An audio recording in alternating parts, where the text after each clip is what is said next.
Welcome back. All right, so some relatively big news in that there's everybody on waivers. It is waiver day, but we're going to start off talking about Jimmy Vesey gets a 1 year deal with the New Jersey Devils for $800,000, and it is interesting because with the way that last season went, first with Toronto and then with Vancouver, there was legit some doubt as to whether or not VC ends up getting another NHL contract this year. So he gets that contract with New Jersey. I wish him all the best. And again, there's some interesting moments in that All or Nothing special where they talk about VC, and I would imagine he's watched it, and so hopefully he has a really good year this year. Also, New Jersey's put Freddie Gauthier on waivers. And waivers is the big news. So Vancouver, Travis Hamonic, who's still away from the team for personal reasons, which there's all kinds of endless speculation. That's just that speculation about why he's away from the team. So they've put him on waivers, and it's probably the smart move because he's going to clear. I can't see anybody taking on that $3 million cap hit for a guy who may not play. So $1.875 million will be the cap hit for Hamonic once he's cleared waivers, and it does give the Canucks a little bit of wiggle room to maybe bring somebody in off of the waiver wire from today. See what's happened? They also waived 3 other players with Hamonic. Justin Bailey, I'm mildly surprised to see Bailey on the list. He didn't get a lot of work after coming back. I imagine they expect him to be in Abbotsford, but I thought it looked good. Bowie and Di Giuseppe. Di Giuseppe's a bit of a surprise. They even had a whole segment on local news about Di Giuseppe and how he'd impressed Travis Green. Apparently not enough to win himself a job in that fourth line. So the Canucks parting ways with some players here. We can all have the debate as to who belongs in the team and who doesn't. But in the end, for people who were upset that Gadjevich was pushed out by Di Giuseppe, the good news is Di Giuseppe gets pushed out after. So we'll see what happens. But Levy is not on the list. So they didn't waive him. They haven't traded him, but they may very well be trying to. And there may be some interest. Maybe that's why they didn't put him on waivers. They figure they can get something for him. Adam Brooks is on waivers from Toronto. We'll see if he clears, right? Agazino's on waivers for Ottawa. Probably clears. Edmonton, Turris gets waived. Kyle Turris, I would think if he ends up in the AHL, this is probably another sign that his career's almost done. And it's a shame because Turris, not that long ago, one of my favorite players in the league and all of that, and it just hasn't worked the last few years. On the Winnipeg side, Tony Natto's on the list. I thought Tony Natto played decent in the games I watched to the point where I wouldn't be surprised if somebody picks him up. Noje, not really a surprise that he's waived. On the American team side of things, Sam Carrick and Jacob Larson have been waived. It's Jacob Larson, right? Or Johan Larson. Either way, Larson and Carrick from Anaheim are out. I know it's Sam Carrick because Connor Carrick is in Seattle.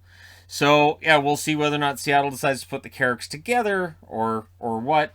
Connor Carrick already got sent down, so they'd have to send him down if they picked him up. But, yeah, and then Buffalo, surprisingly enough, Janssen Fjallby, who they picked up on waivers from the Capitals, now they've put him back on waivers, so the Capitals can take him back, try to send him straight to the minors, or whatever's going to happen, but he's back on the waiver wire from Buffalo.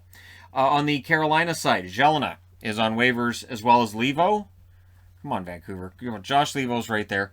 Lajoie, Nason, and CJ Smith is on waivers as well. So, of those players, be interested to see whether or not somebody picks up Levo. Probably not, but we'll see. Jacob McDonald's on waivers for Colorado.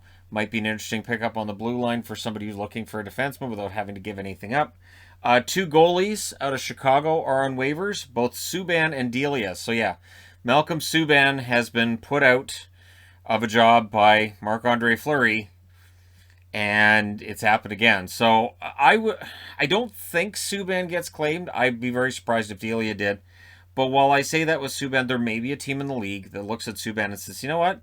Here in Buffalo or here in Arizona, we think we could pick up a Malcolm Subban, and maybe that'll be an improvement. So we'll see what happens there. Petrovic is on waivers from Dallas. On the Detroit side of things, Riley Barber and Taro Hirose are on waivers. Columbus, Gabriel Carlson, Kevin Stenlund, Mika Lettinen. So Lettinen on waivers. We'll see whether or not anybody maybe takes a flyer on him. Stenlund, fourth liner. Florida adding to Columbus's Carlson side of things. Lucas Carlson on waivers, Chris Gibson. So if you have a team with a Carlson and you want extra Carlsons just to throw off the announcer, the waiver wire's got a couple for you. Chris Gibson, of course, an older goaltender. I don't think Lucas Carlson gets claimed either out of Florida. LA's decided if your name's Austin, you're on waiver wire today, as both Austin Strand and Austin Wagner are on waivers. Wagner's an interesting one. We'll see whether or not he actually passes through.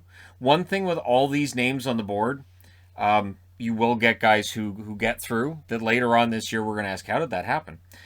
Ingram is on waivers from Nashville. McCarron on waivers as well. Philadelphia's waived Nick Seeler. Tampa Bay, one of the most interesting names on this board is Barry Boulay. And that came out this morning that he'd basically been told he was going on the waiver wire. That had leaked out before it officially happened. I would think there's a team in the league that looks at Barry Boulay and says, you know what, he's young, he's out of Tampa. Here in Detroit, we like young guys out of Tampa. Sure, we'll take a shot. Schuster and Clayson are on waivers as well. So we'll see whether or not Detroit takes a flyer on any of them, because Steve Yzerman likes guys out of Tampa. There's a reason. Vegas has waived Sven Berchi, so Berchi's going to be down in Henderson. Patrick Brown, Gage Quinney are on waivers as well.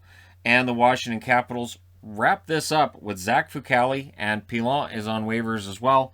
So, yeah, we'll see which guys get claimed and which ones don't. So in the comment section below, go ahead and try to predict who you think's going to get claimed, or do all of them clear. This is a sign we're done. Preseason is done. We have to get down to a 23-man roster for every single team. And once these guys have cleared or been claimed or whatever happens, we'll be down to those 23-man rosters. And, of course, if you claim one of these guys, you're going to have to put somebody on waivers yourself. And that's part of the reason how a lot of players clear is that, you know, maybe I'm looking at McDonald. I'm thinking, he's a decent defenseman, but I like the 23 guys I have now. Maybe a month down the road, I'll regret this decision. But right now, coming out of camp, coming out of the preseason, I like the team we have. So we'll see what happens. Again, let me know your predictions, your thoughts in the comment section below. As always, don't forget to hit like and subscribe. If you're browsing your way through, you just happen upon this video. And yeah, this is another sign the regular season starts on Tuesday. Get ready.